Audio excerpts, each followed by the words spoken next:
Tonight, more job action. Picket lines now up at all BC liquor and cannabis stores across the province. Fined. The MLA for Peace River South, fined by Elections BC. And real estate update. The average sale price for a home remains flat.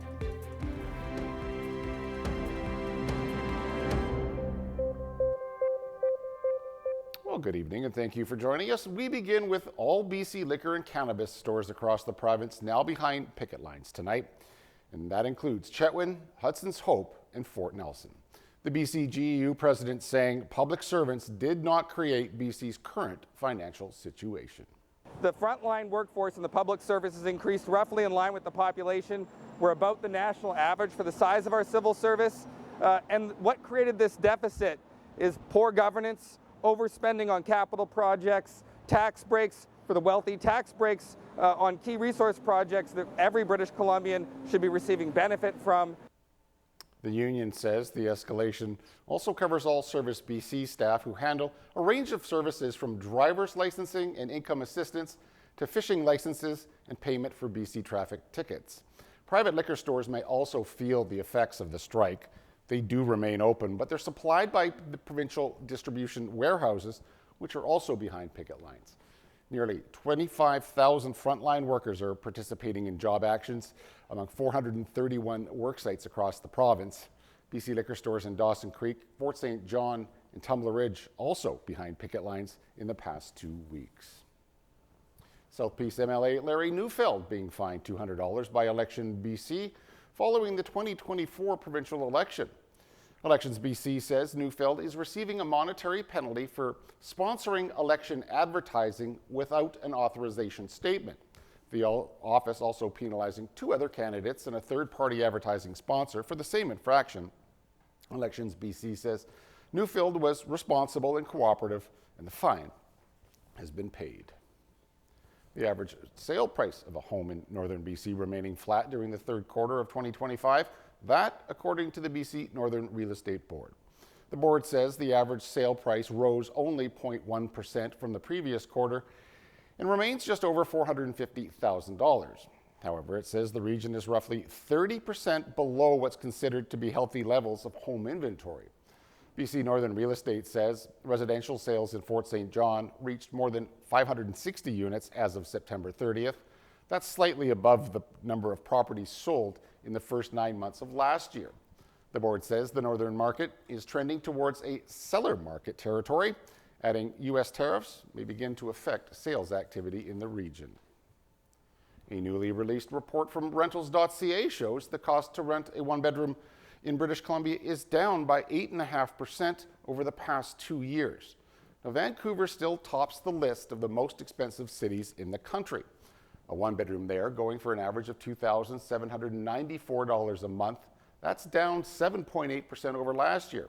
Now, as for Fort St. John, the city is not large enough to be ranked, but the cost to rent a one-bedroom in the energetic city is $1,153 a month.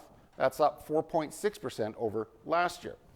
BC has set a record high number of rental housing starts over the past 3 years. Experts say it's part of the reason rents are coming down on average across the province. The BC government is introducing new rules to ensure contractors get paid on time. The province says its new legislation will set clear timelines for payments for construction projects. It'll also establish a fast-tracked adjudication process to resolve disputes. The BC Construction Association is welcoming the new legislation, saying payment uncertainty has been an issue in the industry for decades. Some may say it's what's taken so long. And yesterday we would have lined up and said the same thing. But today we're here, and it sends a really good message to the builders of British Columbia that the province and that the people of British Columbia see you as builders. They value you as builders. They appreciate the work that you do, and they want to see you get paid on time and fairly for the work that you've done. Once the legislation receives royal assent, the hope is it'll help projects stay on track and on budget by reducing payment disputes that create delays. The changing climate means we're likely to experience a lot more rising water in British Columbia in the years ahead. But new research is suggesting the province and regional governments may be focusing on the wrong areas when it comes to preventing catastrophic flooding. CTV's Ben Milger reports. Scenes like this one that played out in Deep Cove last year have become all too familiar to British Columbians.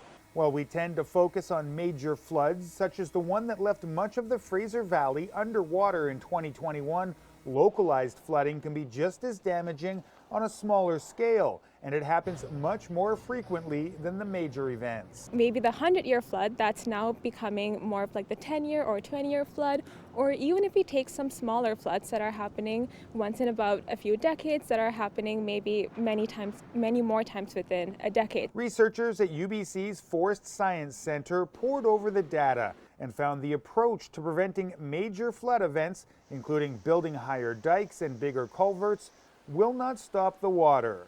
Is not going to do the job because it's treating the symptoms and not the root cause of the problem. Instead, the study suggests governments look at the impacts of things like forestry, mining, and urbanization in flood mitigation planning.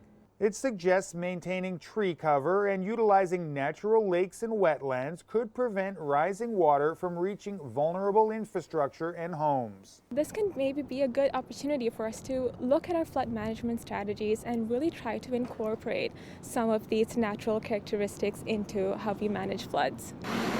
A changing climate and more development on the edge of the wilderness means floods will inevitably happen. Perhaps a new approach to mitigation can reduce their severity. Ben Milger, CTV News, Vancouver. Call it Tobacco 2.0. The province is saying it's now going after vape manufacturers to make them accountable for public health costs. Today, the province introducing the Vaping Product Damages and Healthcare Cost Recovery Act. If passed, it'll enable the province to take legal action against companies that cause public harm through misleading promotion of vaping products. The proposed law says BC's Attorney General will hold vaping product manufacturers and wholesalers accountable for deceptive practices. Vaping is gaining traction in Canada, especially among youth who are being targeted with flashy packaging, flavors that appeal to them, and influencer marketing. We have seen companies misrepresent their products as a smoking cessation tool that was safe rather than disclosing the truth, that they're highly addictive, dangerous products designed to addict a new generation to nicotine. Sharma goes on to say that British Columbians will not be left paying the price for corporate deception. The new law will be built on the province's success holding tobacco and opioid manufacturers to account. Back in August, the province received the first payment of nearly $1 billion of the nearly $4 billion it'll receive from a settlement against tobacco companies. BC Cancer is encouraging women to book their mammograms as Job Action from Canada Post delays the usual reminders that come in the mail. Regular screening can find breast cancer early when more treatment options are available. They're available to most women 40 years and older across the province without any symptoms.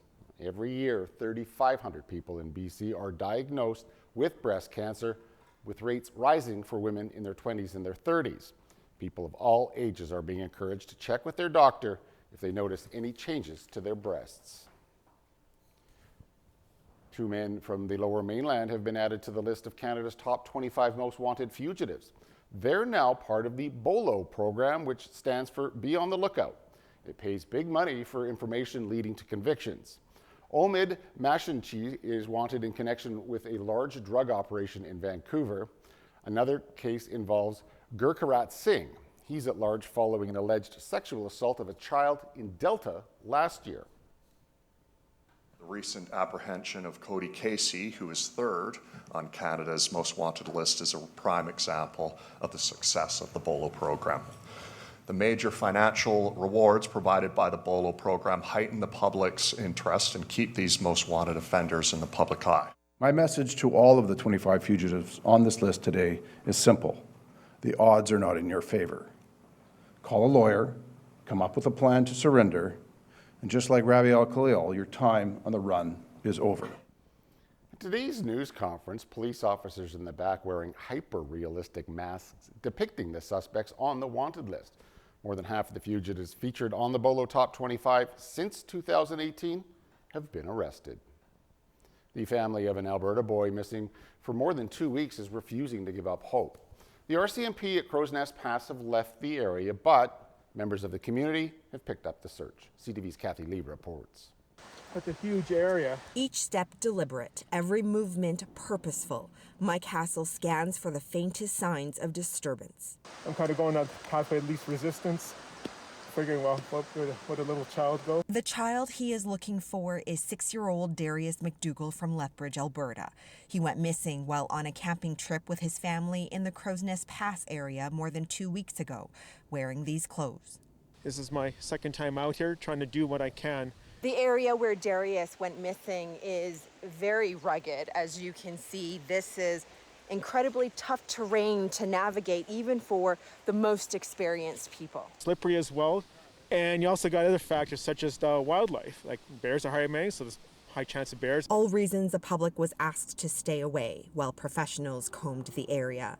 But after 11 days of searching by hundreds of volunteers from Alberta, BC, and Saskatchewan, with no signs of Darius, the formal search was called off and the area reopened. Authorities say it's unlikely that Darius survived. As the RCMP continues its investigation, a community of civilian searchers grows on Facebook. Many, just like Hassel, heading out on their own. This whole area was searched rigorously with helicopters, infrared, like the works. But it never hurts just to go over it again and just see what I can do. And Hassel will continue to retrace more ground, steadfast in his effort to find Darius, saying he wants to bring hope, comfort, and closure to the child's family. Kathy Lee, CTV News, Crow's Nest Pass, Alberta. Well, the union representing Canada Post employees says it will meet with the federal minister in charge of the Crown Corporation this evening. The union has been on strike since Ottawa announced sweeping changes to overhaul the postal services while the two sides were negotiating. Now, the union is accusing Ottawa of trampling on the collective bargaining process. The Prime Minister is back in the nation's capital from his trip to Washington. Mark Carney has returned home without any tangible trade progress with the United States. And Carney faced tough questions in the House of Commons from the opposition today as the U.S. Commerce Secretary is dismissing any deal that would address auto tariffs. Mike Couture has more from Ottawa. Prime Minister Mark Carney is back in Ottawa without a deal on tariffs. However, CTV News can confirm the Keystone XL pipeline was part of yesterday's discussion at the White House. Prime Minister, did you and Mr. Trump agree to revive the Keystone XL pipeline? Very good discussions on a wide range of issues, and I look forward to talking to Parliament. A source with knowledge of the discussions in the Oval Office yesterday confirms reviving the Keystone XL pipeline was raised between the two leaders. The extension would bring Alberta crude into the U.S. It was in the context of more energy cooperation between the two countries, but was also linked to relief on steel and aluminum tariffs. Certainly, it could be another one of the levers that increases North American energy security, and so it certainly warrants exploring. South Bow is now the proponent of the project, and while the Canadian company isn't privy to conversations between the governments, a spokesperson tells CTV News, quote, South Bow is supportive of efforts to find solutions that increase the transportation of Canadian crude oil. While a pipeline may be possible, Commerce Secretary Howard Lutnick is dismissing the prospect of an auto deal with Canada. Sources say at a Eurasia Group summit, Lutnick said the Americans could continue buying auto parts from Canada, but that's about it. Auto pack's been around since the 1960s. You can't unscramble an egg, you have to make the omelet larger. The Honourable Leader of the Opposition. On Parliament Hill, Opposition Leader Pierre Poilievre called out the Prime Minister for not getting a deal in D.C. and promising more investment in the U.S. The Prime Minister went pathetically to the White House to offer a $1 trillion gift, bowing before the President in weakness. We have the best deal with the Americans, and the third thing that's true is we will get an even better deal because we... A source with knowledge of the Oval Office discussion describes it as a very initial conversation to see if President Trump would be interested in reviving the Keystone expansion. Mike Couture, CTV News, Ottawa. A new poll is showing an overwhelming number of Canadians think that avoiding U.S. goods and travel will help Canada in the trade war. The numbers from Nanos Research show 80% of Canadians agree that a U.S. boycott helps Canada's trade position. That number rises to 87% in Atlantic Canada, but it drops to 75% in the prairies.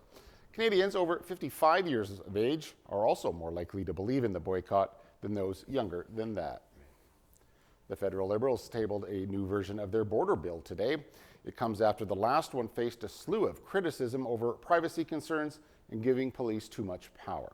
Canada's public safety minister says the new legislation will focus on borders and immigration. The original bill was introduced back in June to target organized crime, fentanyl, and money laundering. Well, for months it has faced strong pushback from over 300 civil society groups who warned it threatened the privacy of Canadians and the rights of migrants coming into the country. Former FBI Director James Comey has pled not guilty to charges that he lied to Congress back in 2020. Comey was indicted by a grand jury last month on charges of making false statements to Congress and obstructing a congressional proceeding. Well, the case is widely seen as an escalation of President Trump's campaign of retribution against his political enemies. Comey, who has been a prominent critic of Trump, was abruptly fired as FBI director by the president in May of 2017. But the judge in the case has set a trial date of January the 5th of next year. All right, please do stay tuned. Noah will be right back after the break with weather.